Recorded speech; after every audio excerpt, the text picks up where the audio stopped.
Clippers tank down the stretch by resting Kawhi and Paul George in their final games in hopes of avoiding an early crosstown playoff matchup with LeBron and the Lakers. He said, quote, "I don't give a damn what anybody else thinks. At the end of the day, I am the coach of the team. We decided to go with health over anything else. We finally got our team healthy, and that's what we focused on." Wow, lots there. Shannon, any truth to what he's saying? No, I ain't got no problem with you. Look, T-Lou say, I don't care what y'all say. That's what he should. We're going to block the noise out. We're going to do what's in the best interest. But there's 5 days off between when they was going to play the regular season and the playoff game. So 5 days. So you needed an extra 2 days. Come on, T-Lou. It is what it is. You're right. You're the head coach. You do what's in the best interest. But we know what you did. One or two things. You didn't want to see Portland or you didn't want to see the Lakers. Because if you look at, you were the number 2 seed at one point in time, Skip, and you see what happened, they lost, how many games did they lose in their last 10? How Kawhi look the last 20? Man, stop this. I ain't got no problem with it. You want to do, you do what you do. Like you said, you're the head coach. You do what you believe in the best interest of your team. But we saw what you did. I just read the reports from executives, NBA executives was looking around like, hold on, I don't know what the hell they were running the last couple of games. I don't know what that was. I do. He ain't want to see them boys. Everybody talking. Everybody want to talk. Everybody, you know, I want to fight Mike Tyson. Give me Iron Mike. And then 90 seconds into the first round, they up out of there. Everybody want to talk about what they want to do until it's time to actually do it. And then I want somebody else to knock the Lakers off. No, you do it. You did all that chirping. Oh, well, Kawhi and I gonna do this, and Kawhi and I gonna do that, and the 2-1-3. Do all that chirping. Really? But at some point in time, Skip, you gotta pull that thing up and let's go. Ty Lue, you're right. This is your ball club. You do coach as you see fit. But we know. We know what you did. All I can say is go, Ty, go. I loved what he said because he stuck it right back in your face and all the critics' faces, all the Laker Nation faces, who actually believed that they were trying to duck and dodge the Lakers. They were, or Trailblazers. They wanted the Mavs. You know it. You know it.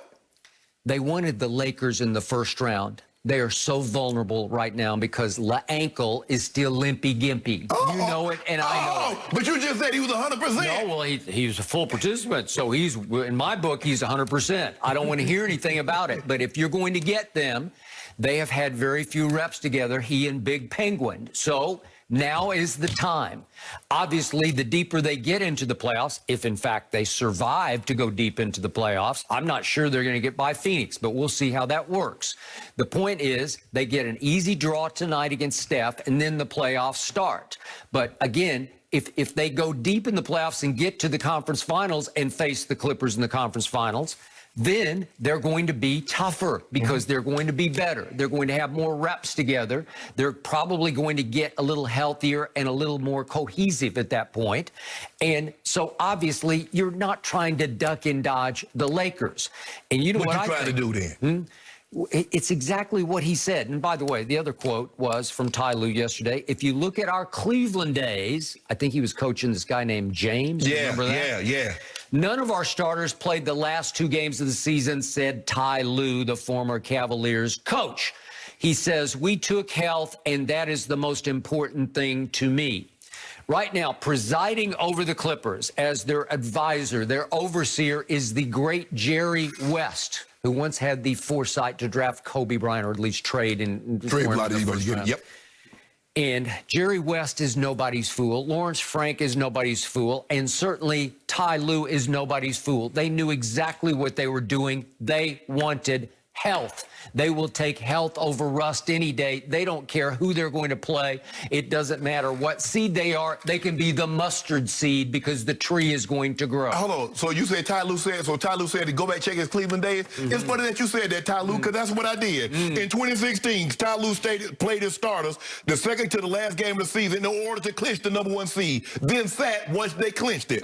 In 2018, the starters played every game down the stretch, but was only the first quarter of the final game because it was meaningless because they had the 4th seed. I'm glad you mentioned that, Ty Lue. I'm glad you say go back and check your Cleveland days because that's exactly what I did. Because I had a feeling you might do that. So let me get this right. So Paul George and Kawhi weren't healthy.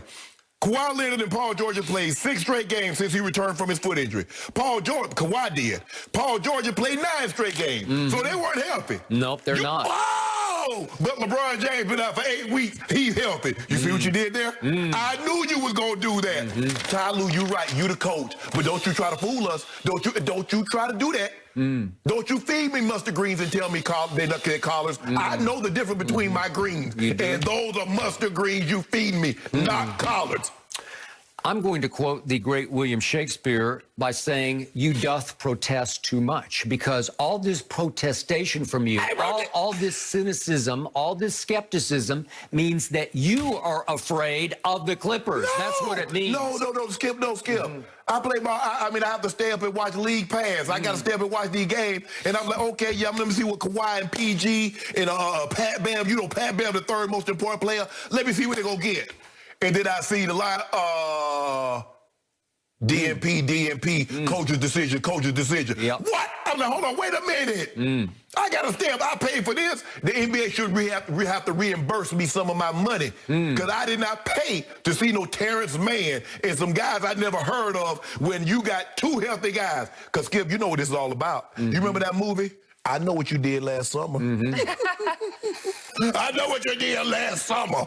You know what they did too. Nothing. They laid an egg. And that's what's hanging over. And they want to get that nasty taste out of their mouth. And they want to start with an easy one. They wanted to start with the Mavericks. They wasn't trying to see Portland and Dame and CJ. And they definitely didn't want to see them big guns out in LA. You know that, I know that, and I don't care what Ty Lue say. And I like Ty Lue. Ty Lue, good people. Yeah. But you know what he did. Everybody knows what they did. Who was the coach last summer in the bubble? Was it Ty Lue? Help me out. He was on the bench. No. He was on the bench. He wasn't the head coach. He was on the bench. Was he the head coach? He was on the bench. No, sorry. I'm happy for Doc Rivers. He's in the right place at the right time. Right. And they're going to be the 2 guys, I'm glad you said that, because them 2 guys right there, they quit on Doc. They quit on Doc and got him up out of there. Okay. They didn't speak on Doc's behalf. Who was the unsung MVP of the Los Angeles Lakers in the bubble? It was playoff Rondo. You would not have won without playoff Rondo, and he chose to be a Clipper. They finagled it beautifully, where he got his money and went to Atlanta for half a year, and he knew exactly what was coming. They would trade Sweet Lou, Lemon Pepper Lou, straight up to get Rondo right back to the Clippers where he belongs. That's okay. I now have a quarterback. I now have a leader who will get in their faces and say, no, not tonight. But your wide receivers aren't too good. You can have the best quarterback in the nation. Hey, Tom Brady had quarterbacks in New England. Had receivers this last year in New England. How they look? He went down to Tampa and got a Super Bowl with better receivers. I've got the deepest team in the NBA. I got a 3-headed monster in the post. I've got Big Zoo. I've got Serge back and strong. And I got DeMarcus Cousins looking like Boogie again. What happened? You're in big trouble. No, I'm not in trouble. I ain't worried about nothing. Trouble. You keep on talking about, oh, I got the deepest bench. Nobody cares about how deep the ocean is, Skip, if you ain't got no beautiful fish or no coral in it. Y'all got nothing. When you see, keep that energy. Nothing. Keep that energy. Who led the league in three-point shooting? Help me out. It was a record-setting year for three-point shooting, but who led the league? It wasn't you guys, because you guys were abysmal. I think you ranked 28th in the league. Hold on, I just want to make sure I'm hearing you correctly. Clippers led the league in three-point shooting. Led the league in three-point shooting. Led the league in free throw shooting. Thank you. And you only finished 4th? What kind of overtime is this? We are completely